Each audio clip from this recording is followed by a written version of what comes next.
crinière du lion qui nous caractérise. Et son rugissement, celui qui terrorise. Dans la savane de la première division, on règne sans conteste avec le plus grand nombre de saisons.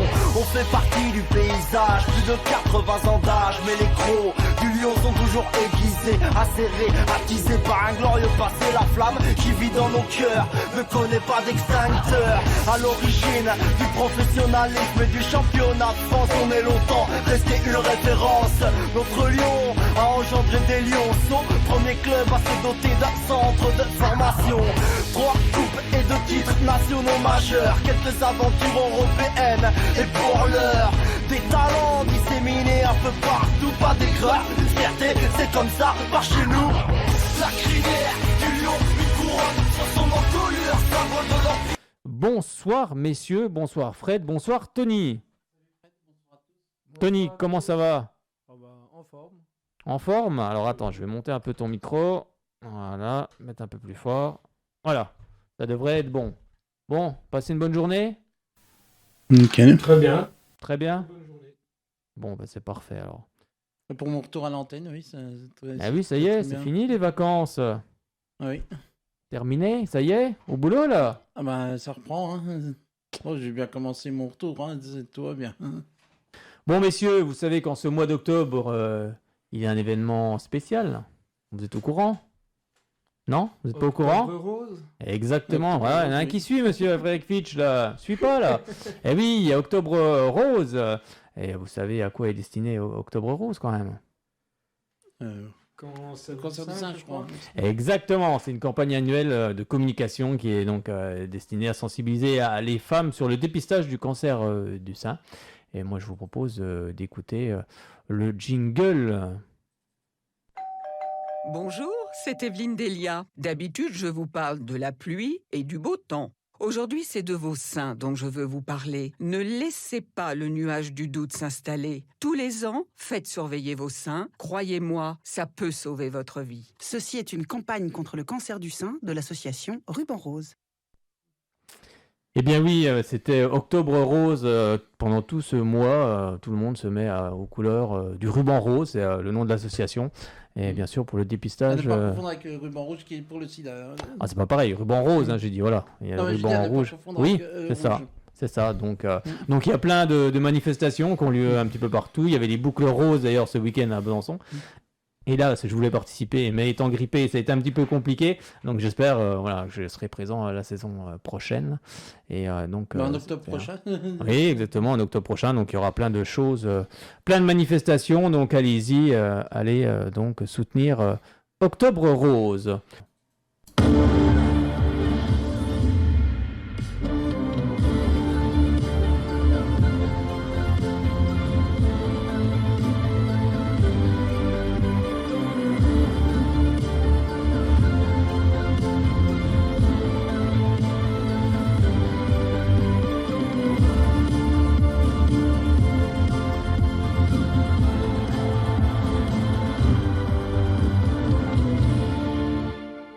Eh bien, on va ouvrir cette page Ligue 2 avec tous les résultats. On t'a regardé un petit peu la Ligue 2 ce week-end, Tony? Ah T'as suivi un peu ça ou pas du tout? toujours, surtout quand Sochaux est de la partie. Un vrai supporter, là. Ah bah oui, il faut. Bon, bah, c'est bien. Je reste supporter des clubs franc-comtois, surtout Sochaux. Et puis d'ailleurs, ce jingle, je l'aime bien, mais à un moment donné, il commence à m'embêter. J'aimerais bien entendre un autre jingle au Stade moi aussi. Bonal.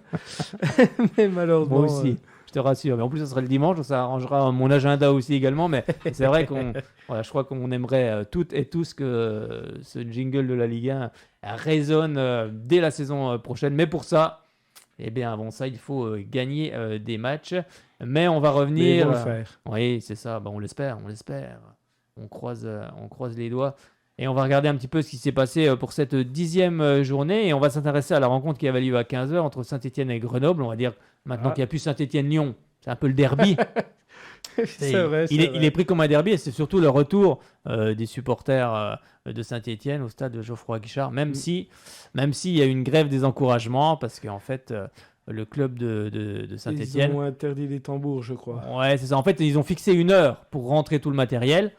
Et je crois que les supporters de Saint-Etienne, si j'ai bien compris, ont raté l'heure ou je sais pas quoi. Et ils ont voulu ensuite rentrer leur matos et la direction a dit non. Et là, ils ont rencontré Laurent Batles pour leur faire... pour rencontrer l'entraîneur, pour lui dire simplement Ça reste dommage. on leur avait refusé de rentrer de tambour, donc ils n'étaient pas contents, donc ils sont restés assis, et puis certains sont même partis à la mi-temps, ou même avant, je crois, il me semble bien. Donc dans cette rencontre, ça a démarré très vite, avec Jordan Tell, le Grenoblois, qui marque dès la 2e minute de jeu. Ensuite, Saint-Etienne va renverser la vapeur, avec Dylan Chambost qui va égaliser à la 58e, et puis c'est Anthony Briançon qui va lui marquer le 2e but, 65e, avant que Fanton, à la 78e, n'égalise de nouveau pour cette équipe de Grenoble. Et puis, on va en rester là. On va écouter la réaction de Laurent Batles.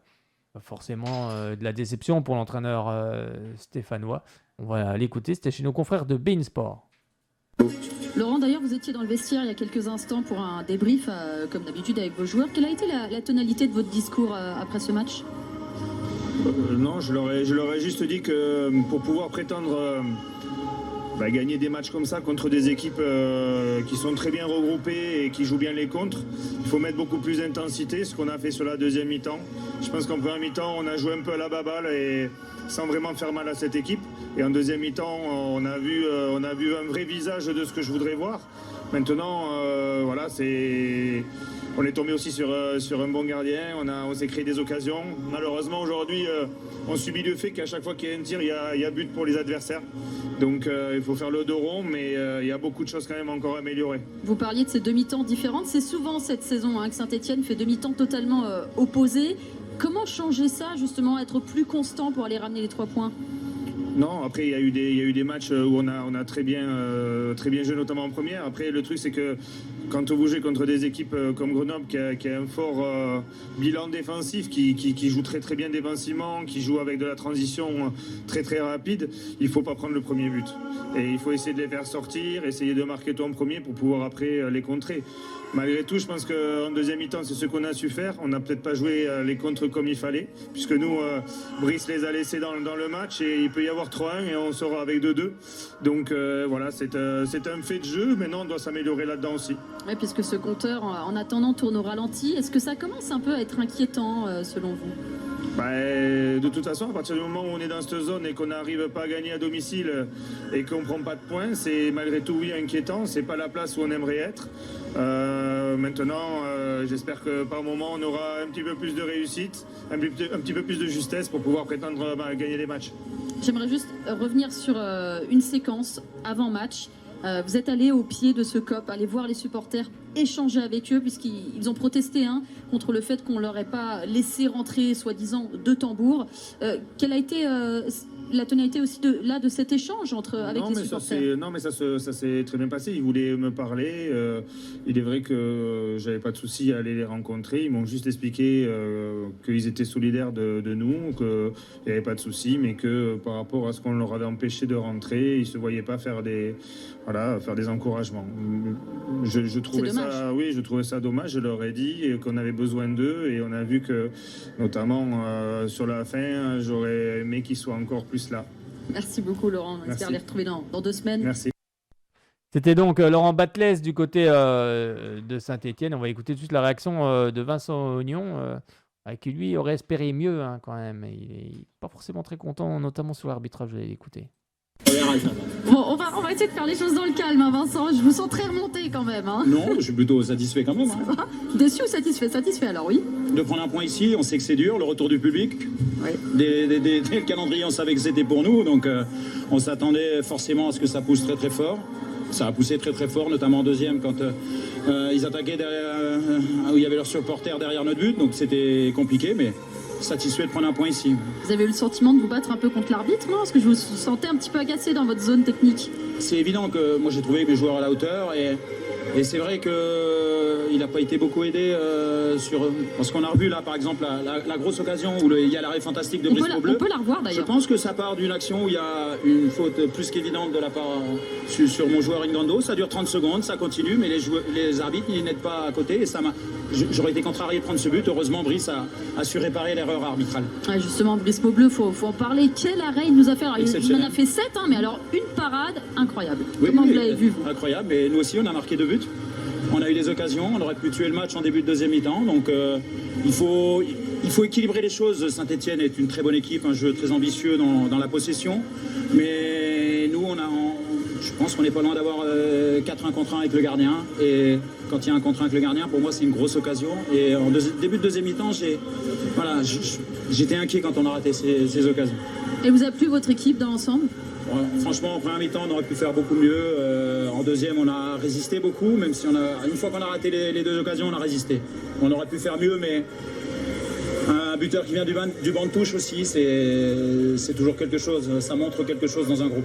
À titre personnel, ça fait plaisir de revenir ici quand même? Oui. La dernière fois, j'avais gagné avec Metz, donc c'était un peu mieux. Bon, vaincu alors? Mais ça va, oui. En mettant sur 2 fois, c'est pas très significatif. Mais voilà, c'est une belle équipe en face, on le sait très bien. Merci beaucoup, Vincent, et bon retour à Grenoble. Merci. C'était donc Vincent Ognon, l'entraîneur de cette équipe de Grenoble. On va regarder un petit peu tous les résultats. Et on va regarder, tous les résultats. Avec Metz qui a battu Pau 1-0. On a également Amiens qui est allé s'imposer du côté de Rodez 1-0. Pas de but entre Niort et Guingamp 0 partout. Tout comme Dijon-Le Havre. Le Paris FC est allé s'imposer du côté de Nîmes 1-0. Et puis également Annecy qui s'est incliné chez lui face à Bastia 2-0.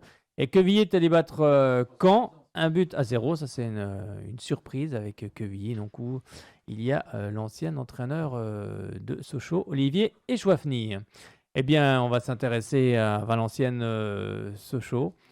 Allez, on réécoute la défaite de Buzyn avec un but sur penalty de Cuffaut, 25e minute de jeu suite à une faute de Gaëtan Westbeck. Mais finalement, Sochaux ne va pas... va mettre peu de temps avant de réagir. À la 31e minute, grâce à Aldo Kalulu qui prend de vitesse son défenseur, il marque un très beau but dans un angle fermé. Et finalement, en fin de partie, une mauvaise incompréhension entre les 2 défenseurs sochaliens et puis Didi Berthaud file au but et il va défier Maxence Prévost, 58e minute de jeu. Valenciennes l'emporte face à Sochaux malgré 21 tirs de cette équipe sochalienne. Et je vous propose d'écouter le résumé de cette partie. Si vous n'avez pas pu regarder cette rencontre, vous allez pouvoir l'écouter. Après une invincibilité de 5 rencontres, Valenciennes 7e s'est incliné à Pau avant la trêve et affronte ce soir au Hainaut le leader de Ligue 2 BKT, Sochaux, fort de ses 6 succès de rang. Les nordistes n'ont perdu aucune de leurs 6 dernières réceptions et vont tenter d'enrayer la bonne spirale des Lionceaux. L'entame de match, elle est en la faveur des joueurs de Nicolas Rabuel et très vite, il y a du travail pour le gardien sochalien Maxence Prévost.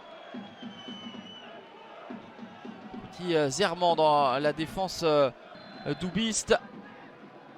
Un coup de pied arrêté pour VA avec une faute qui est sifflée par Monsieur Lega. Ce sera un penalty pour Valenciennes après 25 minutes de jeu.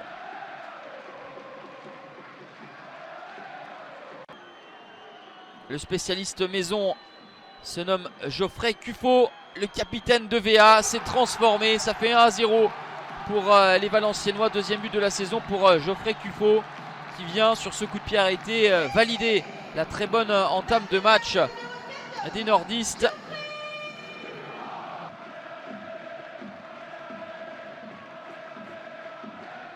Sochaux, piqué par cette ouverture du score, va réagir avec ce ballon en profondeur de Tony Mauricio pour Aldo Kalulu qui résiste au retour du défenseur et qui croise imparablement sa frappe pour tromper Gauthier Larsonneur. Ça fait un but partout à la 31e minute grâce au deuxième but d'Aldo Kalulu.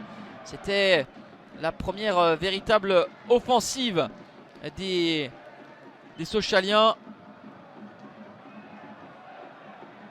avec Kalulu qui s'excentre volontairement pour ne pas être rattrapé et qui croise sans mettre trop de force mais en étant diablement précis. Un but partout, c'est le score à la mi-temps. Valenciennes n'a perdu qu'un seul de ses 9 derniers matchs face à Sochaux en Ligue 2 BKT. 4 victoires et 4 nuls. Lors de l'unique défaite, VA était alors entraîné par Olivier Guégan, actuel entraîneur socialien. Les Valenciennois vont reprendre l'avantage juste avant l'heure de jeu avec ce très bon ballon en profondeur. Mohamed Kaba trouve Noah Diliberto. La justesse dans le petit ballon piqué de Noah Diliberto pour tromper Maxence Prévost. Premier but de la saison pour Diliberto qui n'avait pas trouvé le chemin des filets lors des 2 dernières saisons. Son dernier but remonte à l'exercice 2019-2020. Et voilà le leader qui va de nouveau devoir repartir de l'avant pour essayer d'égaliser. La remise de la tête de Kalulu et cette reprise qui manque de puissance pour inquiéter Gauthier Larseneur, bien placé.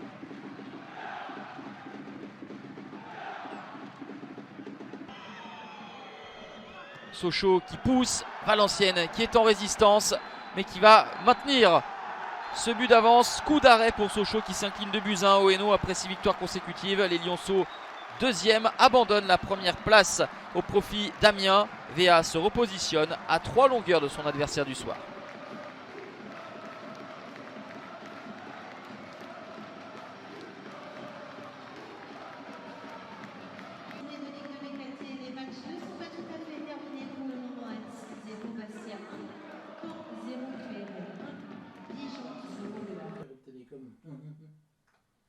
Et oui, c'était donc le résumé, mais là on a quelqu'un en ligne, c'est Romain. Bonsoir Romain. Bonsoir Frédéric, bonsoir à tous. Est-ce que tu nous entends bien? Oui. Bon, bah c'est parfait alors. Bon, tu étais au stade du côté donc de Valenciennes, parce que tu es supporter de Valenciennes. Oui, c'est exact. Alors comment tu as trouvé déjà ton équipe, hein, voilà, en premier, hein, on va faire honneur quand même à Valenciennes, et puis après cette équipe de Sochaux? Alors, déjà c'était un très bon match, je trouve, ce samedi soir au stade du Hainaut. Pour l'équipe de Valenciennes, mon équipe, on s'est bien battu avec nous, on a mérité dans le fond notre victoire, mais si c'est vrai qu'un nul aurait pu être logique aussi au vu des occasions de Sochaux, 21 tirs j'ai vu, mais nous quand je dis on s'est battu avec nos armes, on a vraiment une équipe qui a du cœur, c'est ce qu'a souligné notre sacoche beau Olivier Kégan, qui est le vote maintenant. Là on a très bien joué, enfin on a mis sans grande difficulté Sochaux sur les 20-25 premières minutes, on est répondu sur ce penalty. Et après, on s'est un peu, Sochaux à jouer de l'avance, ce qui est logique. On s'est revenir, puis on va dire un peu contre le cours du jeu. On met le deuxième pendant son mi-temps. Après, Sochaux, évidemment, on a eu aussi, c'était un grand côté Larseneur, encore une fois, c'est souligné. On se demande quand tout le monde ce qu'il fait chez nous. Parce que franchement, il y a vraiment ces niveaux de Ligue 1. Donc voilà, on prend 3 points, on se doutait un peu que la série de Sochaux allait s'arrêter et Sochaux convient que pour Valenciennes, c'est un peu une bête noire pour eux. Donc on s'attendait à on espérait, puis voilà. C'est vrai que Valenciennes est devenue la bête noire de Sochaux. Qu'est-ce que tu penses justement d'Olivier Guégan qui est arrivé du côté de Sochaux, qui est passé aussi par Valenciennes, qui avait fait une belle première saison? Vous avez terminé 7e, je crois. Après la deuxième était un petit peu plus compliquée, mais il y avait peut-être aussi eu un problème d'effectif également. Qu'est-ce que tu en penses? Qu'est-ce que tu penses de l'entraîneur? C'est vrai qu'Olivier Guégan, la première fois quand il est arrivé, on va dire qu'il est parti d'une feuille totalement blanche. Il est venu avec ses joueurs à lui de Grenoble. Je pense notamment à Maxime Spanoraou, à Barcelone qui est arrivé l'année après, à Alex Chergui. Il a fait venir des joueurs qu'il connaissait, comme Ligue Brassier, qu'il avait connu. Et le discours a très vite fonctionné. Vous voyez, c'était peut-être pas un jeu très beau à voir, mais ça fonctionnait. Avec un Jérôme Prieur qu'on a su faire revenir aussi, qui a lié à son discours. Évidemment, c'est une saison Covid, mais puis on a su lancer des gens comme Noah Diliberto, qui a marqué son premier but contre Sochaux en 2019-2020, et puis là, son deuxième but. Oui. Et après, ensuite, c'est vrai que la deuxième saison était plus compliquée, avec beaucoup de jeunes joueurs, une saison Covid, des recrues qui devaient apporter n'ont pas su apporter. Après, on va dire, maintenant qu'il est à Sochaux, on voit qu'il offre une équipe, on va dire, qui a vraiment de l'ambition, avec un budget qui est plus capé, des joueurs qui sont vraiment plus techniques. On l'a vu sur ce match, techniquement, que ce soit dans un peu sur le bas ou dans les transversales, Sochaux était supérieur à nous. Donc, à voir ce qu'il va faire. Nous, ça a bien marché une saison, on va dire plus de 1 an et demi. Ouais, ça s'est arrêté, mais c'est vrai qu'il n'avait pas non plus l'effectif pour. Quand on voit l'effectif de l'année dernière, contrairement à maintenant, bon, c'est quelques joueurs près, mais voilà. Oui, c'est vrai qu'il n'y avait C'est pas. la différence. Il n'y avait pas le même effectif. C'est vrai que sur ce match, en tout cas, Valenciennes a été efficace. Hein. C'est ce qu'on demande dans le football. Hein. Après, Sochaux a eu 21 tirs, mais a été moins efficace. On a vu, c'est vrai, que certains joueurs qui n'étaient pas vraiment dedans, notamment notre défense centrale qui a eu beaucoup de mal, qui n'était pas à l'aise dans cette partie. Bon, ça arrive. Très lente. Oui. Très lente. Ou alors un peu, il peut avoir beaucoup de fois dans le dos. Ouais, c'est ça, exactement. Ils se sont fait avoir dans le dos. Bon, ça arrive, c'est comme ça. Comment où tu situes cette équipe de Valenciennes cette saison? Tu penses qu'elle va finir à quelle place? C'est vrai que vu, on va dire qu'au début de saison, si vraiment, nous, entre supporters, franchement, on disait tous, si on finit 15e, 16e, c'est très bien. Parce que vu l'effectif qu'il y avait au départ, c'est quasiment le même, mais qui était, on va dire, dépourvu de beaucoup de joueurs. Après, bon, il y a eu donc le secteur qui s'est mis en place avec Nicolas Serrabuel et puis quelques joueurs qui sont venus apporter. Je pense notamment à Noubissi, à Jason Berthomier qui va, je pense, apporter énormément dans notre effectif. Qui était très bon dans cette partie, Berthomier. Oui, tout à fait. Encore, et d'après lui-même, qui n'est pas encore 100%, donc on se dit qu'il n'est pas encore 100%. Oui. Quand il le sera, ça va faire mal. Donc, si on peut vivre, si tu mets le saison, ça sera bien. Par rapport aux joueurs, par rapport au coach, parce qu'il mérite, comme on dit, c'est un groupe qui ne triche pas. C'est une petite bande de copains qui, pour l'instant, s'entendent très bien. Il n'y a pas d'objectif particulier. Oui. C'est comme l'a dit notre coach, c'est juste des objectifs, on va dire, d'un nombre de points sur une série de matchs. Et en faisant ça, ils ont des jours de repos plus ou moins. Donc, on peut bien classer. Après, on a jusqu'à la trêve de la Coupe du Monde, c'est un gros calendrier. On a Guingamp, Grenoble, Laval, Caen, le Paris FC la semaine prochaine. Donc, à voir combien de points on prendra. On sait qu'on est capable de battre les plus gros, mais quand les plus petits, de faire des longs matchs, on va dire, contre des Oupo. Juste avant la trêve qu'il y a eu, donc on verra peut-être un sac, 10e place, entre deux. Je pense que c'est une place. D'accord. Et avec les supporters, on sait qu'il y a eu des tensions entre la direction et les supporters. C'est redevenu un peu, peut-être pas au beau fixe, mais dans des eaux un peu plus calmes. On va dire que les résultats, comme le signe avec l'abandon qu'on a mis, c'était un bon jeu, donc on va dire que ça calme un peu certaines ardeurs. Oui. Mais non, on sait bien que pour que Valenciennes retrouve sa place, tout comme Sochaux, comme beaucoup de clubs, la Ligue 1 ou alors c'est à minima de jouer. C'est au tableau de Ligue 2, ce que joue Sochaux actuellement.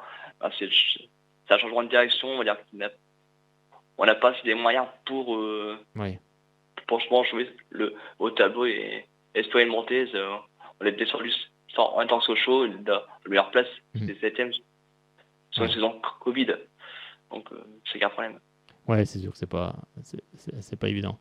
Eh bien, merci beaucoup Romain d'avoir appelé ce soir et puis écoute, bonne. Vous aussi, je peux faire une toute petite pub, voilà. Oui, vas-y. Quand il y aura des expatriés sur Bordeaux, ou alors c'est des personnes que vous écoutez qui ne connaissent pas, nous avons créé une fédération, c'est la BFSVA, donc n'hésitez pas à nous suivre sur notre page Facebook, donc Fédération des supporters valenciennois.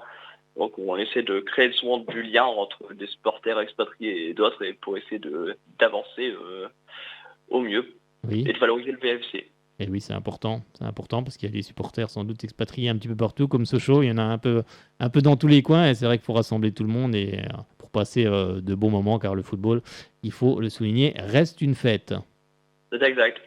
Ça doit rester une fête, surtout. On doit prendre plaisir à aller au stade et ne pas avoir peur dans les stades quand on voit tout ce qui s'est passé. Et encore récemment, le malheur qui s'est passé. Tout le monde, tout le monde, à ce moment qui nous permettent de vivre des bons moments. Oui, puis on a une grosse pensée ce soir aussi pour ce qui s'est passé en Indonésie, parce que là c'est quand même un événement aussi dramatique et voilà, on ne doit pas mourir dans un stade. Voilà. Eh ben, merci beaucoup, Romain. Et puis, Merci à vous. et merci d'avoir appelé. Bonne saison du côté de Valenciennes. Et puis, Merci on se beaucoup, verra moi sans doute. aussi. On se verra sans doute pour les matchs retour du côté du stade du stade Auguste Bonal. Là, c'est pas Léo Lagrange, là, c'est Auguste Avec Bonal. plaisir, oui. Merci beaucoup, Romain. Bonne soirée. Merci, bonne soirée à Valenciennes. À bientôt. Bientôt. Et oui, c'était donc Romain qui nous appelait de Valenciennes. C'est sympa cet échange, Tony, entre C'est extraordinaire. des supporters. L'amitié qu'il peut avoir avec tous les supporters de clubs différents. Oui. C'est extraordinaire, quoi. Oui, c'est quand même sympa de pouvoir discuter avec d'autres supporters. Exactement. Ce qui est dramatique, c'est que parfois, dans certains stades, on ne peut même pas aller avec son propre maillot, le maillot de son club. C'est quand même... c'est ce qu'on... Moi, je peux oui. pas... C'est navrant, c'est navrant. C'est ça qui est le pire, c'est que c'est navrant, qu'on a même peur de mettre le maillot, même sans, voilà, pas provoquer, parce qu'il faut pas provoquer les gens. Mais non, ça servira mais rien que mettre son maillot et puis aller au club, avec tout ce qui se passe, les interdictions de supporters, ça devient navrant aussi, parce que voilà, il faut les supporters adverses dans les parkages, parce que ça met aussi de l'animation. C'est ça. Mais c'est vrai qu'on a vu que c'était un petit peu compliqué. Bon, mon cher Fred, on a quelqu'un qui est en ligne. C'est pour Sochaux ? Bon. Allez, c'est parti. Bonsoir. Qui est avec nous ce soir ? C'est Bernard. Ah, Bernard. Bonsoir, Bernard. Bonsoir. Bon, il est un peu déçu ce soir, là. On l'entend à la voix.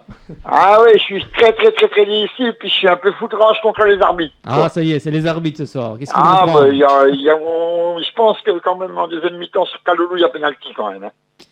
C'est sûr qu'il y a peut-être quelque chose, c'est vrai. Ah ouais.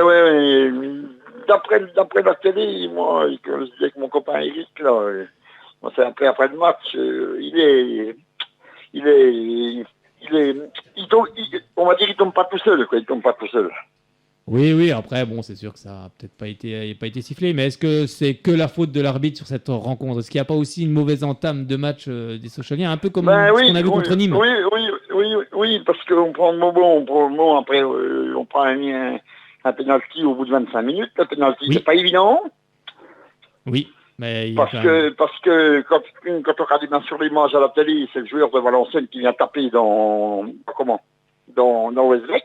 Si on regarde bien le ralenti, moi j'ai regardé au ralenti, c'est le joueur de Valenciennes qui vient, qui vient taper dans Westbeck et puis qui tombe. Hein. L'arbitre, il n'a pas ces ralentis là, lui, parce qu'il n'y a pas la VAR en Ligue 2. Ah ouais, non mais c'est vrai qu'il la faudrait bien quand même en Ligue 2, ça serait pas mal, quoi. Ah bah ça serait même, ça serait très important qu'elle soit mise enfin en Ligue 2, même peut-être même en National 1, mais... Et puis sur le deuxième but de Valenciennes, Agouzoul, il n'a pas le droit de faire ça, quoi. Bah là, de toute façon, la défense centrale, elle n'a pas été très à l'aise. Hein. Oui. Mais c'est... Oui. Et puis, je mets un peu la faute sur Agouzoul, mais Aneba, il est un peu responsable parce qu'il doit lui parler, et puis Prévost doit lui parler aussi. Bah les deux, je les ai trouvés un peu en dedans, moi. Après, ça arrive. Oui. Mais sur l'isolation-là, soit il la met en touche, ou alors il met un grand coup de savate et il sort en corner, et puis voilà, on prend pas le but, quoi. Bon, après, c'est vrai que Valenciennes, ça restait notre bête noire et ça restera notre bête noire. Ouais, déjà la saison dernière, on a perdu 1-0 là-bas, hein. Oui, c'est ça, exactement. Donc, on a perdu 1-0, c'était un but, je sais plus, il y a combien, la 39e ou la 40e minute. Ouais, c'est ça. Bon, après, ça reste une rencontre, ça reste une défaite, mais pas de panique. Hein. Le jeu, il est là, les actions, on a quand même 21 tirs. Les actions, elles sont là. 21 tirs, 18 conneries quand même. Voilà. C'est énormissime, c'est beaucoup. Tu disais, Tony ? C'est énormissime, c'est beaucoup. Oui. Et malgré tout, ça n'a pas suffi. Oui. Mais bon. Oui, comme dit Tony, c'est énorme. Et puis sur le... c'est pas Tony Mauricio qu'on a en ligne. Hein. c'est pas Tony Mauricio. Oui. Non. Oui. On s'aurait pu, pourquoi pas. Hein. Bah oui, on peut me non, mais il fait une très belle passe à Aldo Kaloulou, hein, Tony. Hein. Oui. Ouais. J'ai essayé. Voilà, il a essayé. Moi j'aime très bien ce joueur, je le trouve très très bon. Il faut qu'il reste assez chaud. Je crois qu'il a prolongé jusqu'en 2025, il me semble. Hein. Ouais, avec une option même jusqu'en 2026, si je ne me trompe pas. Ah, mais c'est bien. C'est bien. J'espère qu'on aura la saison prochaine pour la Ligue 1. Mais moi je suis confiant, on va recevoir Saint-Étienne la semaine prochaine, on va gagner contre Saint-Étienne. Ouais, c'est des champions, ils ont de l'orgueil. Ah oui, oui. Ils vont remettre la machine en route. Mais c'est vrai que c'est, Voilà. comme on le disait tout à l'heure. Et puis, comme on dit, après, on était vaincu, oui, depuis 6 matchs. Après, il faut bien que la série s'arrête un jour, quoi. Donc, oui, on peut pas tout gagner non plus, mais c'est dommage, parce que je crois la frappe de Moussa Doumbia, là, qui tire, que l'Arseneur, il l'a mis encore venir, là. Ah, bah, l'Arseneur, il a été énorme, hein. Ah oui. Il m'a écœuré pendant toute la deuxième mi-temps. Ah, bah, il en a sorti 3 à 4 et des belles, hein, pas... Ah ouais. Il sort celle-là sur la frappe de Doumbia, alors que si Moussa Doumbia est gardien, Aldo Kaloulou, il est tout seul. Il a donné s'il veut pas centrer, il a donné Aldo, ça fait vite, quoi. Je pense que c'est du manque de lucidité. Au bout d'un moment, quand on court après le score, la fatigue, et puis on fait pas attention. Et puis le gardien de Valenciennes, c'est ce qui nous met sur la barre. Oui, aussi, exactement. Donc, sur le corner, il y en a un. Oui, voilà, mais il y a des endroits où ça rentrera plus facilement. Bon, alors Saint-Etienne, le prono. Ah, moi, je verrais bien 3-1 pour ce show. Bah écoute, c'est noté. On verra ce qui... Je verrais bien 3-1 pour ce show, parce que j'avais dit que bon, le dernier match à domicile, c'était quoi? C'était Nîmes. Oui, c'est ça. C'était Nîmes, on a fait quoi? 3-1, je crois. Oui. 3-1, oui, c'est ça, c'est contre Laval. Oui, 3-1. J'avais dit après que j'avais 3-0, moi. C'est ça, bah, t'es pas passé. Donc, je m'étais pas trompé de beaucoup, bon, après, voilà, quoi. Mais je mets 3-1 pour ce show contre Saint-Étienne. Eh ben, allez, bah, c'est noté. Bah, merci beaucoup d'avoir appelé. Il n'y a pas de souci, Et puis, on se retrouvera.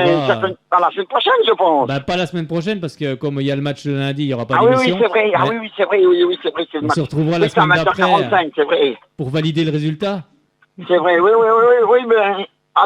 dans 15 jours avec la victoire de Sochaux. Exactement, dans 15 jours. Voilà. Merci beaucoup Bernard, bonne soirée, bonne semaine. Bonne soirée, bonsoir. C'était donc Bernard qui nous appelait pour nous faire part de sa petite déception de la défaite des Sochaliens, mais pas de panique, la saison est encore longue. Oui, Tony. À 15 jours pour une victoire de Sochaux, mais je dirais peut-être mieux, pourquoi pas 2 victoires, parce que je pense que dans 15 jours, il y a un autre match. Donc à 15 jours, après 2 victoires. Exactement. Il y aura un prochain match de Sochaux. Donc on espère engranger 2 victoires. Oui, Fred. Moi, allez, continuez, Victor, au moins jusqu'à la trêve mondiale, quoi, la trêve internationale. Oui, c'est ce que je voulais dire à Bernard tout à l'heure. La prochaine trêve internationale, qui sera la Coupe du Monde. C'est ce que je voulais dire à Bernard tout à l'heure. C'est vrai que les trêves internationales, des fois, ça a du mal parce que ça casse une dynamique. C'est ça et là, aussi. on était à 6 victoires, une bonne dynamique, on était dedans et là, ça s'arrête et ça reprend. Mais au fond, je me demande si c'est pas trop... Si ça peut faire que du bien, je pense, une défaite. Quand on gagne trop à un moment donné, il peut y avoir certains joueurs ou... Ouais, ça peut, c'est vrai. On peut choper le melon, on peut avoir un peu les chevilles qui enflent. Je pense que c'est une petite défaite. Oui, moi, en plus, c'est pas une grosse défaite, donc ça va. Je pense que c'est à l'extérieur en plus. Ouais, voilà, donc c'est pas totalement grave. Mais je pense que ça, pour moi, c'est une défaite qui peut faire du bien. Et oui, je petite piqûre de rappel. Voilà. Donc ça va, je pense que Sochaux derrière pourrait très bien réagir. Et je le souhaite et j'espère. Eh ben, on va écouter tout de suite, si tu le veux bien, les réactions des entraîneurs de chaque côté, si je les retrouve. Elles se sont égarées ou elles se sont perdues? Alors, est-ce que sont là? On va les retrouver. Elles sont là. Très frustrante. Parce qu'on n'a pas joué une équipe meilleure que nous, on a joué une équipe plus efficace que nous. Donc, 60% de possession, 21 tirs... beaucoup de situations mal jouées dans le domaine offensif, et puis après on se fait sanctionner d'un penalty pour une erreur d'attention, de concentration, puis le deuxième c'est la même chose. On avait la place de faire largement mieux. Une équipe qui a du cœur en face, une équipe qui avait du cœur, je le répète, et puis nous on a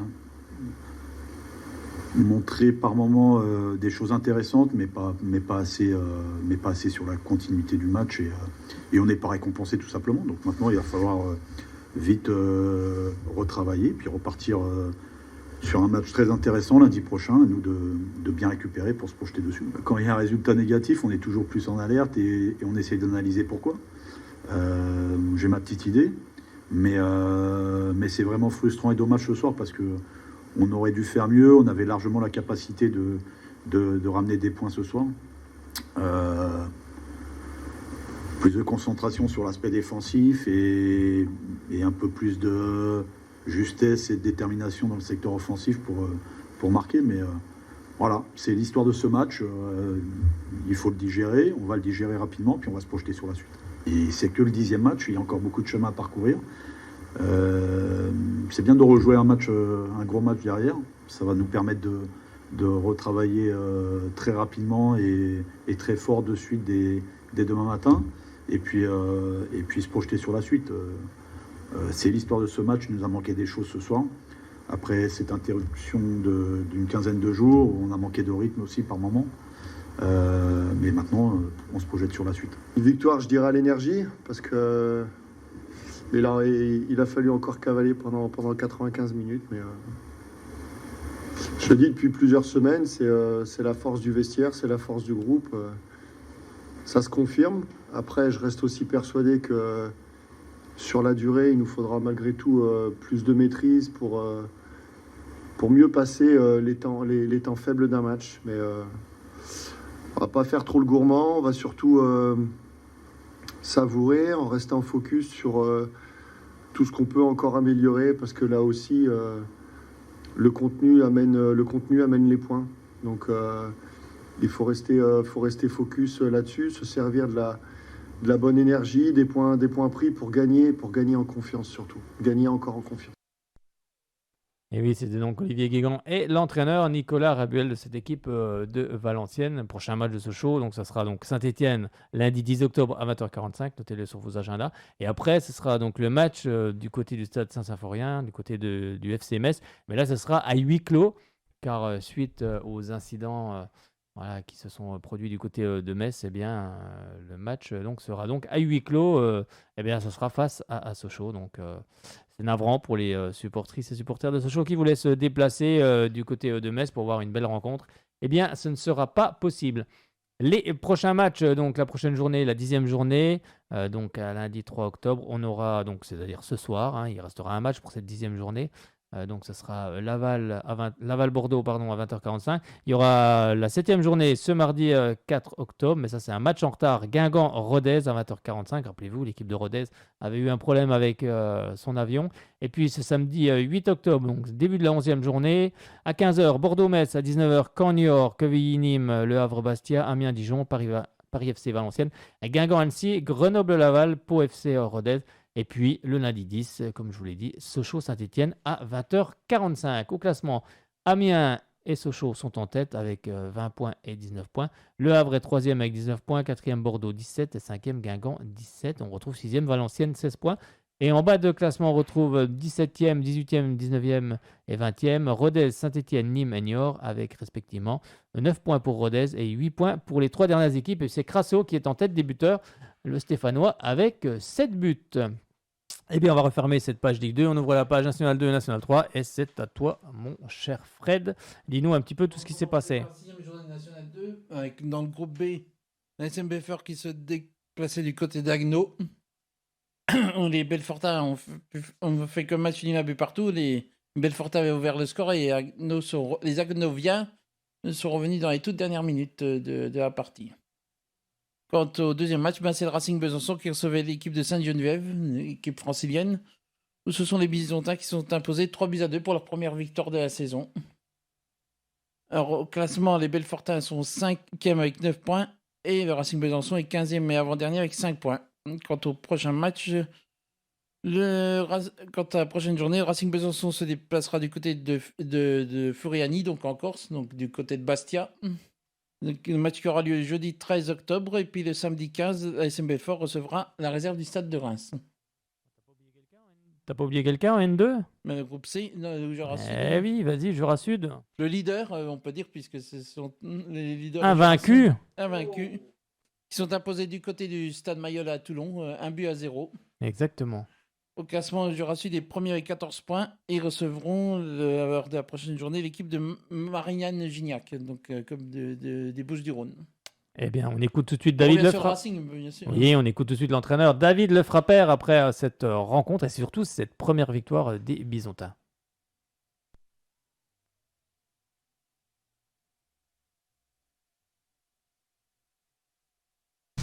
Bonsoir David, ici on est ici au stade Léo Lagrange pour la rencontre entre le Racing Besançon et puis Sainte-Geneviève. C'est la victoire ce soir, ça y est, le Racing Besançon ouvre son compteur. Ouais, c'est bien, on est dans la continuité des matchs précédents, même s'il n'y a pas eu des victoires contre Bobigny et Saint-Maur, mais en tous les cas le contenu tactique était très bon. L'animation défensive était très bonne, il nous manquait les actions pour finir, chose qu'on n'a pas trop eu contre Bobigny et contre Saint-Maur. Là, ce soir, je trouvais qu'on a été intéressant dans les phases offensives, même si j'ai trouvé qu'on était trop en déséquilibre, et c'était ma crainte avant ce match, entre vouloir attaquer pour gagner et en oubliant les fondamentaux tactiques. Voilà, je trouvais que dans les anticipations de perte de balle, on était un peu loin en première mi-temps. Mais voilà, j'ai bien aimé le courage et l'envie de gagner de mes joueurs ce soir. Ouais. Oui, c'est vrai qu'il y a cette première période un petit peu folle où vous êtes mené au score, vous marquez ensuite 2 buts. Après, il y a cette erreur où justement Sainte-Geneviève revient au score. Qu'est-ce que vous avez dit justement aux joueurs à la pause ? Je leur ai dit que moi, j'étais pas le Père Noël et que les cadeaux, j'en faisais pas et encore moins à l'adversaire. Je leur ai dit par contre, il fallait rester concentré et que si on continuait à aller les chercher, on allait forcément se créer d'autres situations, d'autres occasions. Et qu'on allait gagner ce match. Voilà, je leur ai dit tout simplement ça. Voilà, je leur ai juste, j'ai corrigé aussi l'aspect défensif. Mais ce soir, ce que je retiens surtout, c'est le courage et l'envie de valider et d'écrire encore une page dans le livre qu'on a ouvert depuis Bobigny, quoi. Alors ce soir, c'est peut-être pas un match référent. C'est vrai que c'est 2 buts pris, mais en tout cas dans l'engagement, dans les occasions, on a vu un très très bon Racing ce soir. C'est bon aussi pour l'avenir. Ouais, c'est bien parce que on commence à trouver un équilibre, on commence à avoir un groupe compétitif. Parce que c'est pas la victoire que de 16 joueurs ce soir, c'est la victoire de tout un groupe qui travaille au quotidien avec nous. Donc oui, c'est ce qu'on souhaite, c'est ce qu'on veut, on veut avancer. Maintenant, voilà, depuis le début, on n'arrive pas à faire un match à finir à 11. C'est compliqué parce qu'on va encore se priver d'un joueur la semaine prochaine en Coupe de France. Mais bon, on a un groupe compétitif, comme je te dis il y a 2 minutes. Donc voilà, il faut s'appuyer sur la force du groupe qui est très importante pour avancer. Oui, puis ça valide aussi les 2 matchs nuls qu'on avait vus juste avant, c'est aussi ça. Ouais, c'était des bons prémices. Comme je te disais tout à l'heure, ce que je regrette, c'est l'équilibre qu'on n'a pas eu entre vouloir attaquer et défendre. Voilà, on était beaucoup penché sur le jeu offensif, mais c'est aussi un peu normal parce que je leur avais demandé d'aller chercher, d'empêcher l'adversaire de jouer long. Chose qu'on a globalement bien fait, puisque sur un des buts, on récupère un ballon côté droit en première mi-temps. Donc c'est bien, les joueurs sont à l'écoute, les joueurs avancent. Et voilà, ils ont une folle envie de gagner des matchs ensemble. Donc ça, c'est très important. Ouais. Bon. C'était donc l'entraîneur du Racing Besançon, David Lefrappert. Vous pouvez retrouver cette vidéo, vous allez sur la page Soyons Sport sur YouTube. Et puis vous aurez non seulement la vidéo de l'entraîneur David Lefrappert, vous aurez également celle d'Amara Fofana, buteur lors de cette rencontre, et également Jeffrey Kikanda, joueur arrivé aussi récemment, tout comme Amara. Et vous pouvez retrouver tous les sons. Mon cher Fred, on t'écoute pour le suite, la Nationale 3 cette fois-ci. Oui, et c'était la 4e journée où le Besançon Foot qui se déplaçait du côté des Jura de Loire. Et ben, ce sont les Dolois qui se sont imposés 5-3. Le CA Pontarlier s'est imposé du côté de Mont-Solémine 4-0. La réserve du SC Sochaux-Montbéliard a battu Grandvillars à Grandvillars 3-1. Et puis Mortemont-le-Bon s'est déplacé du côté de Solongé. Ça fait un but partout. Au classement, c'est le CA Pontarlier et Jura de Loire qui sont en tête avec 10 points. Le Besançon Foot et la réserve du SC Sochaux-Montbéliard sont 6e avec 6 points. Mortemont-le-Bon est 9e avec 5 points. Et Grandvillars 11e avec 3 points. Quant à la prochaine journée, ce sera le samedi 15 octobre. Où le Besançon Foot recevra Selongé. Pontarlier recevra Grandvillars. Mortemont-le-Bon recevra Mâcon. Jura de Loire se déplacera du côté de Guignon. Et la réserve du SC Sochaux-Montbéliard recevra la réserve de Dijon. Il y a de la Coupe de France ce week-end prochain. C'est pour ça qu'il y a exactement, il y a de la Coupe de France. Notamment avec Besançon Foot contre Cône-sur-Loire et puis le Racing Besançon qui se déplacera du côté de Selongé. Oui, Besançon Foot Cône-sur-Loire, ça sera ici au stade Léo Lagrange. Et puis le Racing se déplacera du côté de Selongé, où tu seras peut-être. Sans nul doute. Bon, bah, pour le 5e tour de la Coupe de France. C'est ça. Après des clubs de National 1 dans et ce oui, tour-là. c'est ça. Eh bien, on va fermer cette avant page. Avant le 7e tour, bien sûr. Exactement. On va fermer cette page Ligue 2, on va ouvrir la page handball avant de revenir avec Tony sur justement les Red Panthers. On va juste vous donner quelques résultats avec le Grand Besançon du handball qui, ça y est, a ouvert son compteur victoire et pas n'importe où, dans une des salles les plus chaudes de cette Pro League du côté de Cherbourg où il s'impose 35-30. Donc bravo aux hommes de Benoît et Guillaume et c'est de bon augure justement. Oui, tu disais Tony? Je disais encore exceptionnel parce que je savais bien, on voyait bien, moi qui y vais tous les matchs parce que je suis forcément bénévole aussi oui. du Jubilat, parce que j'adore le handball byzantin. Et en tout cas, bravo pour être bénévole parce que franchement, voilà, tous les clubs cherchent des bénévoles et c'est vrai que c'est très important parce que sans bénévoles, les clubs ne tourneraient pas. Ils sont rien. Et puis du coup, on voit bien qu'ils ont envie. Il y a que le dernier ou l'avant-dernier match où ça n'a pas été. Mais généralement. Contre Caen. Ouais, voilà, c'était contre Caen. C'était pas terrible. Là. Mais sinon, les autres, on voit bien, même à l'extérieur, quand on trouve des vidéos ou quoi que ce soit, on voit bien qu'ils sont là, ils sont présents. Ils ont plus envie que ces dernières années. Et tant mieux. Puis ils y arrivent contre les grosses équipes. C'est rassurant. Malgré tout, on a fait quasi que des défaites. Maintenant, on peut dire quasiment que des défaites parce que là, on a gagné une belle victoire, plus 5, ce qui est énorme aussi, à Cherbourg. À Cherbourg. Ils ont mouillé le maillot, c'est le cas de le dire, et du début jusqu'à la fin. Et voilà, moi je suis fier du handball byzantin. Et encore une fois, il y a de quoi être fier quand on voit la manière qu'ils jouent ces derniers temps. Voilà, il manque toujours quelque chose, mais on voit bien qu'il y a la hargne, ils sont présents, et voilà quoi. Oui, et puis c'est vrai que, comme tu disais, après ils ont perdu contre Saran, qui était quand même une équipe qui arrivait de Star League. Ils ont perdu contre Caen, qui était une grosse équipe aussi, qui cartonne en ce moment du côté de la Pro League. Donc, ils étaient à deux doigts de réaliser un exploit en Coupe de France, qui est vraiment pas passé loin non plus. Oui, face à ces voilà. Donc non, il y a plein. Sinon, l'équipe est sur le papier plus forte encore que la saison dernière, mais c'est comme tout, il faut que la mayonnaise elle prenne. C'est ça. C'est comme dans tous les sports, il faut qu'il y ait des automatismes avec certains joueurs. Il y a Martin Petiot aussi qui est blessé, qui j'espère. Je pense que quand il y aura vraiment tout l'effectif, ça va vraiment. Ça devrait être une belle équipe.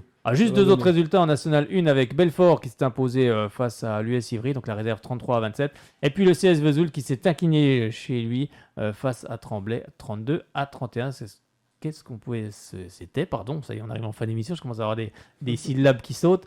Donc c'était ce qu'on pouvait dire sur le handball en Pro League et en National 1. Et là on va parler des Red Panthers, les supporters de cette équipe de l'USBF qu'on va bientôt retrouver. Pour le moment c'était la trêve internationale. Alors Tony, parle-nous un petit peu de ce club des Red Panthers. Comment il est né, comment vous avez eu l'idée de créer ce club de supporters. Ça, je me trompe pas?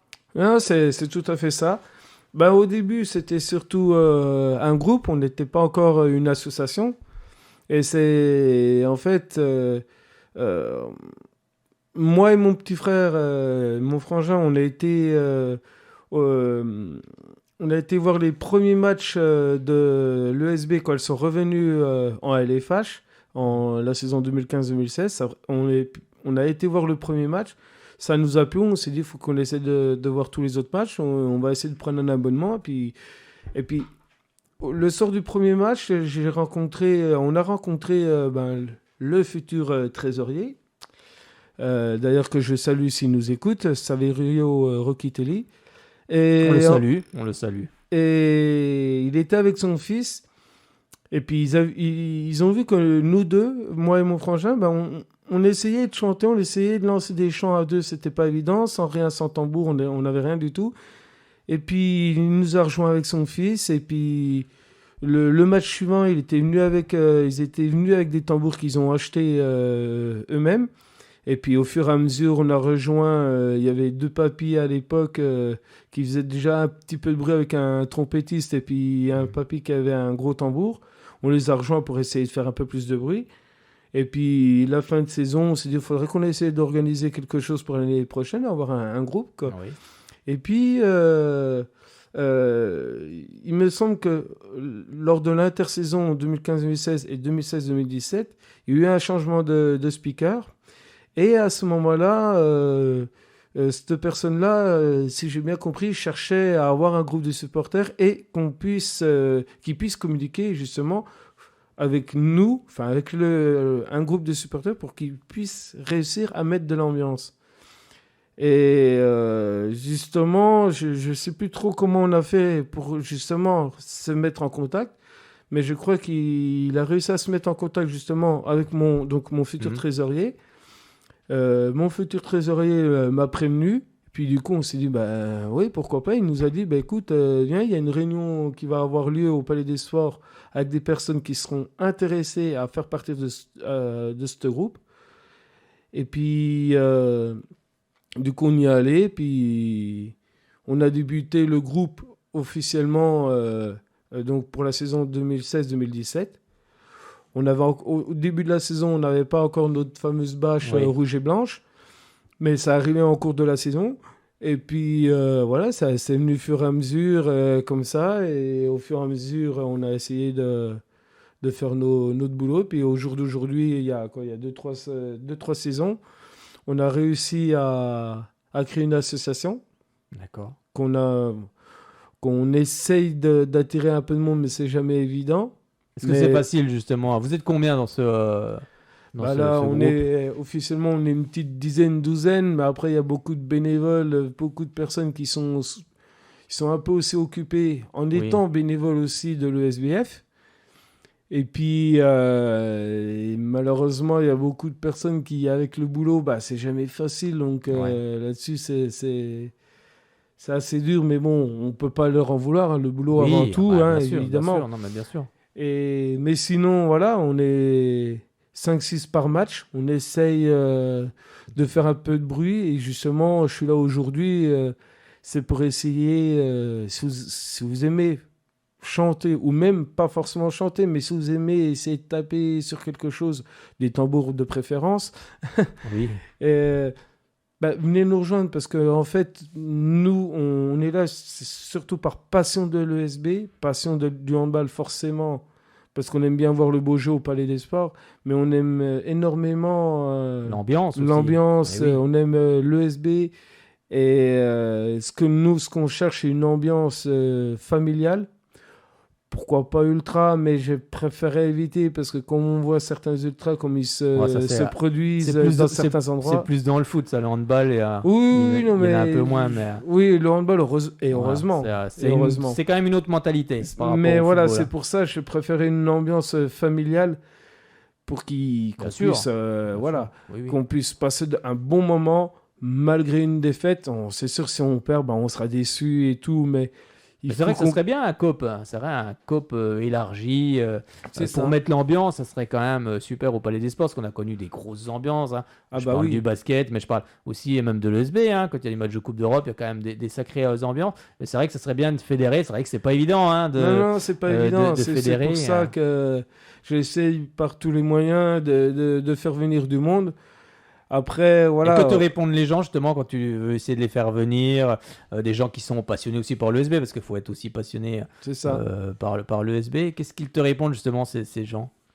Ils viennent spontanément ou ils traînent un peu de la savate, comme on dit?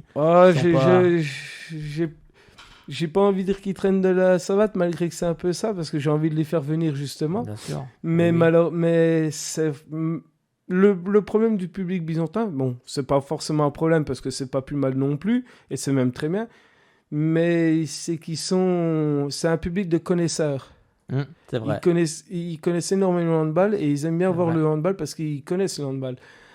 C'est bien, mais je pense que ce que je cherche moi, et ce que cherche le club, c'est d'avoir des supporters qui aiment aussi pousser derrière l'équipe, que ce soit du début jusqu'à la fin, victoire ou défaite.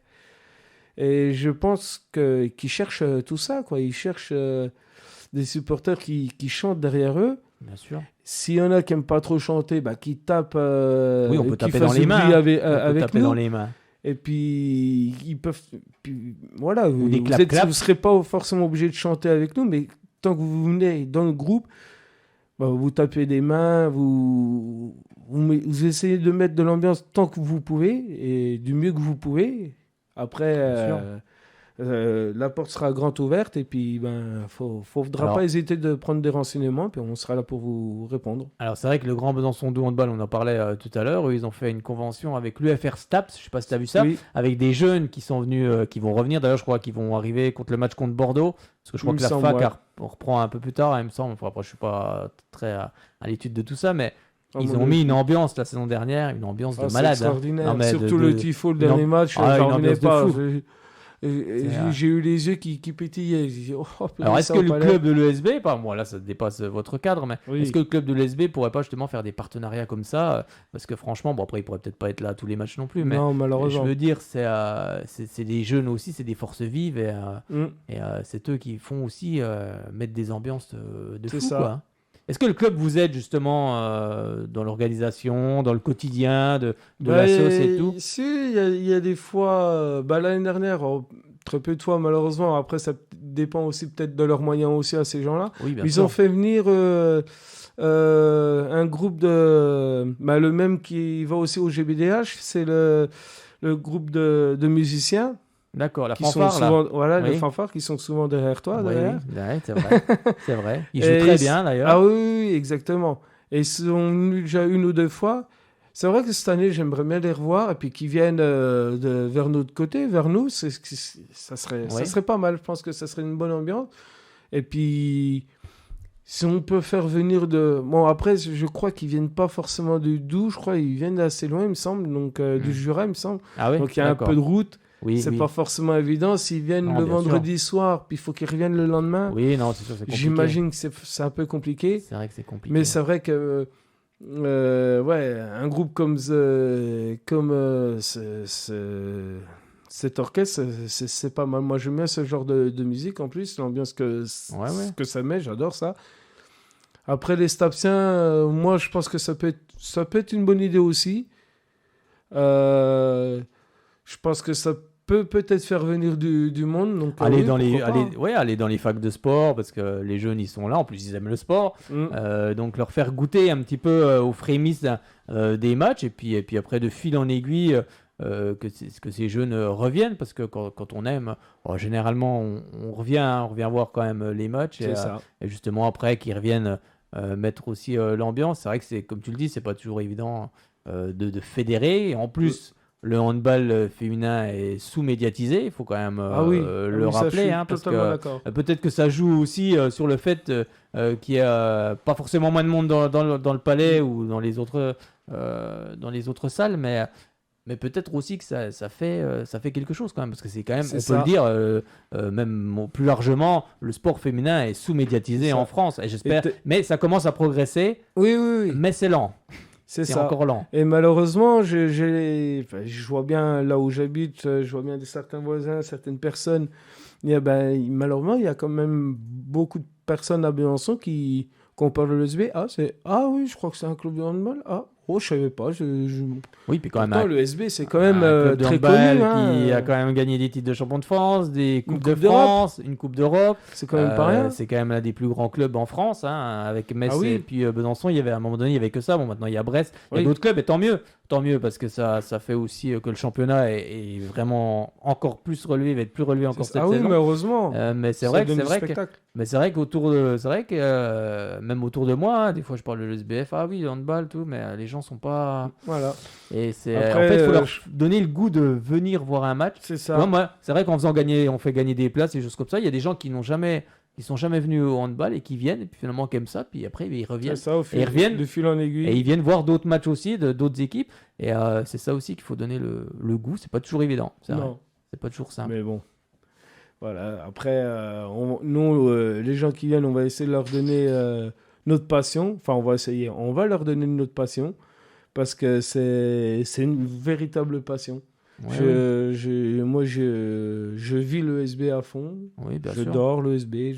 Mais comme tu as dit, c'est la passion, c'est tout. Ça s'explique pas. On est passionné par quelque chose, on est passionné par un sport, passionné pour suivre les filles dans toutes les compétitions. Et c'est vrai que c'est sympa, on prend beaucoup de plaisir, c'est vrai. C'est vrai. C'est ça. Mais Ouais, après, puis il faut fédérer. Et ça, c'est plus compliqué. Ouais, après, on est tous différents, donc Heureusement, d'ailleurs. Et il y en a qui aimeront énormément, il y en a qui aimeront moins. Après, voilà. Et après, c'est la convivialité aussi d'un C'est groupe. ça, moi, c'est ce que je cherche. Ben oui, bien sûr. la convivialité, l'ambiance qu'on peut avoir. Et même avec d'autres équipes, on peut avoir une bonne ambiance. Bien La sûr. preuve, c'est qu'avec les supporters de Bourg-de-Piage, qui s'appellent le COP Vertaco, et ceux de Brest, qui s'appellent les supporters du bout du monde, Oui. on s'entend à merveille. Il y a un fair play extraordinaire entre nos groupes.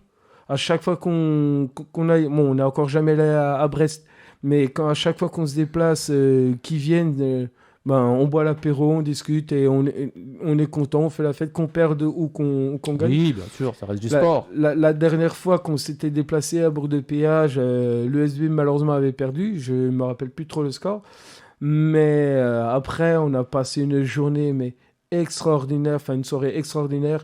Ils nous avaient invités avec l'autorisation de leur club dans leur VIP. Oui. Et on a pu parler avec eux, on a pu plaisanter. Et puis, bizarrement, ça s'est tellement bien passé que tout le long du retour, au lieu d'avoir une tête morose, au lieu d'être déçu, Oui. eh ben, on a mis la musique dans le minibus et puis on a chanté, on a fait la fête malgré qu'on a perdu parce qu'on a Oui. passé une bonne Bien soirée sûr, avec des bonnes exactement. personnes. Exactement. Et justement, moi, c'est ce que je cherche dans mon assos, c'est d'avoir une ambiance comme ça. Qu'on perd, qu'on gagne, on fera tout pour c'est le sport, les faire quoi. gagner, mais voilà, si on peut avoir une bonne ambiance comme ça, c'est topissime, c'est ce que je cherche.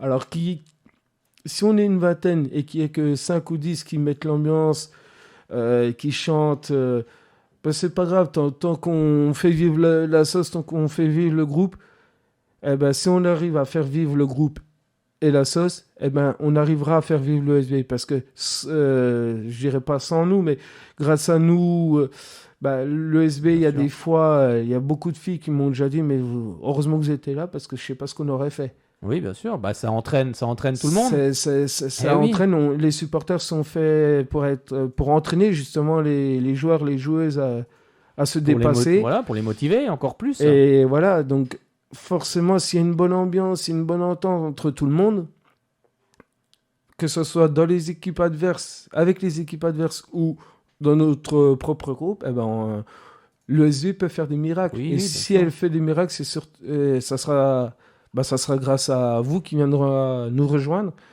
Et moi, je serais très fier de tout ça, quoi. Je Non, serais bien très sûr. fier. Non, mais tu l'as dit, c'est vrai qu'avoir un gros COP, ça motive les joueuses forcément. Après, des fois, quand le palais est un peu morose, quand l'équipe va pas très bien, ne serait-ce que de mettre l'ambiance, ça entraîne les gens. Et puis après, tout le monde applaudit et ce tout. Et soit ça motive les joueuses. contre Chambray, j'ai essayé de continuer. J'ai Bien sûr. voulu. Mais il faut toujours y croire, même quand je le n'ai match pas est- voulu lâcher le truc. J'ai voulu continuer.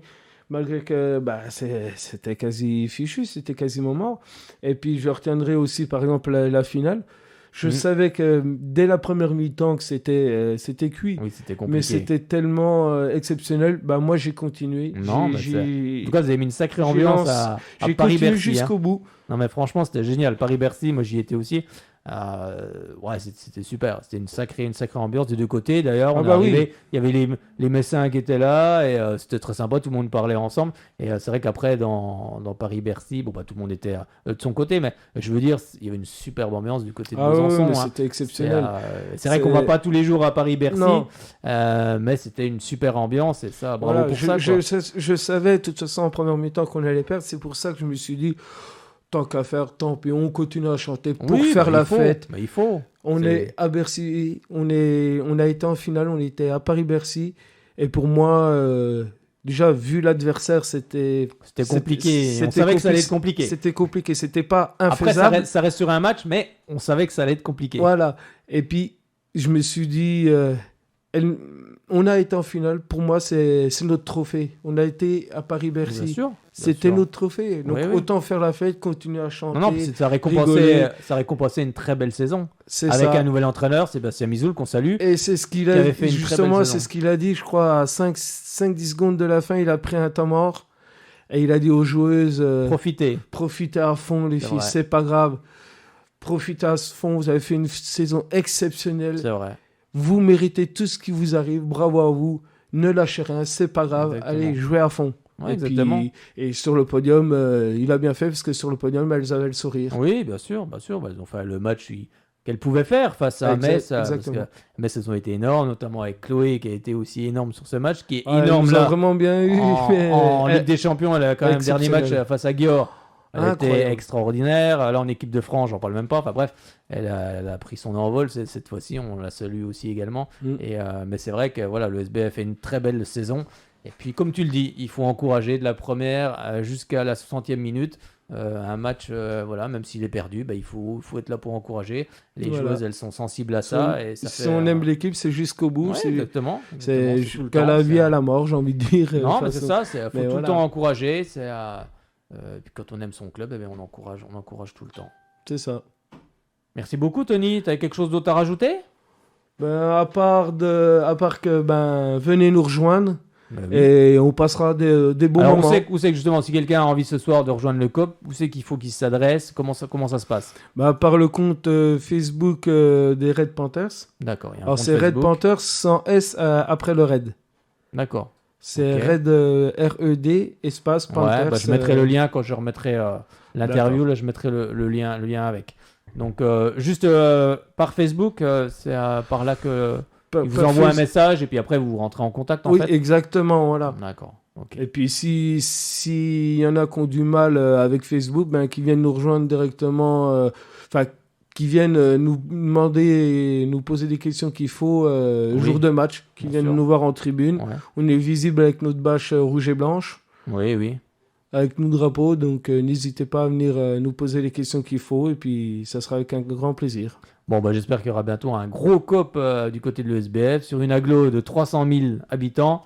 Je pense quand même qu'il y a moyen de faire un beau COP. J'en suis persuadé. C'est sûr. Il faut juste entraîner les gens, les fédérer. C'est vrai que c'est pas le plus simple, c'est pas le plus Non. simple. Mais je pense qu'il y a quand même qu'il y a moyen. Donc bravo pour cette initiative parce que, comme tu le dis, tu es bénévole et il y a beaucoup de bénévoles du côté de l'ESB, dans tous les clubs en règle générale. Et puis les bénévoles, comme je dis souvent, les bénévoles, faut les chouchouter parce que c'est très important. C'est comme on a le dit, c'est difficile de faire que les gens viennent s'investir C'est ça. dans toutes sortes d'activités. D'ailleurs, c'est de plus en plus compliqué. Donc, messieurs, dans les clubs, les bénévoles, franchement, chouchoutez-les parce que c'est quelque chose de vital pour un club. Ils font fonctionner un club et c'est vrai que c'est hyper, hyper important. Merci beaucoup, Tony. Avec un grand plaisir. Écoute, tu reviens quand tu veux dans cette émission, tous les lundis, si tu veux, tu peux venir. On parle sport. Ça Si ton emploi du temps le permet. Ça sera génial. Avec tes connaissances, même s'il y en a certains qui veulent venir avec toi aussi, vous êtes les bienvenus. On a passé une belle émission à parler sport. On va terminer avec le Bezac, avec le basket. On va en dire un petit mot quand même, parce qu'il y avait un match ce vendredi 30 septembre du côté du Palais des Sports. Alors, je ne sais pas si tu y étais. J'y étais, tout le monde m'a vu, mais tout le monde ne sait pas que j'y étais. Ah, d'accord. Donc, moi, J'étais dans la mascotte, Voilà, tout simplement. Ah, c'était toi dans la mascotte? Eh oui, d'accord. c'est Je vrai. t'ai pris en photo. Alors, je Oui, j'ai t'enverrai- vu en vidéo je t'enverrai aussi. Ouais, en vidéo aussi également. Ouais, j'ai passé un super moment. Ça m'a ouais, rappelé une belle époque, même si c'était pas le même club. Moi, Oui, je parlais du c'était pas le BBCD. même. Ouais, voilà. C'est vrai qu'on a quand même vu des sacrés joueurs dans cette. Moi, j'ai vu Tony Farmer, Tanoka Bird, Bruce Bowen. Enfin bref, Mark Atkinson, Germain Castano. Enfin bref, quoi, ça rappelle vraiment des beaux souvenirs. On espère que ça le fait Bezac. du bien au peuple byzantin. Ouais, c'est vrai que ça fait beaucoup de bien. Et il y avait beaucoup de monde.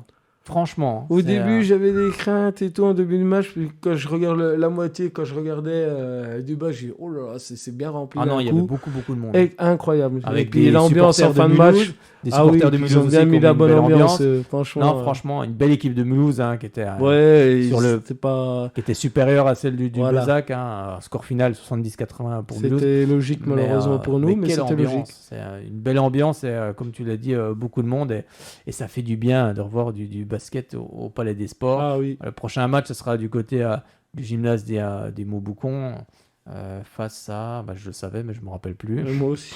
Ça va me revenir. Enfin bref, Vous allez sur les réseaux, vous allez bien voir.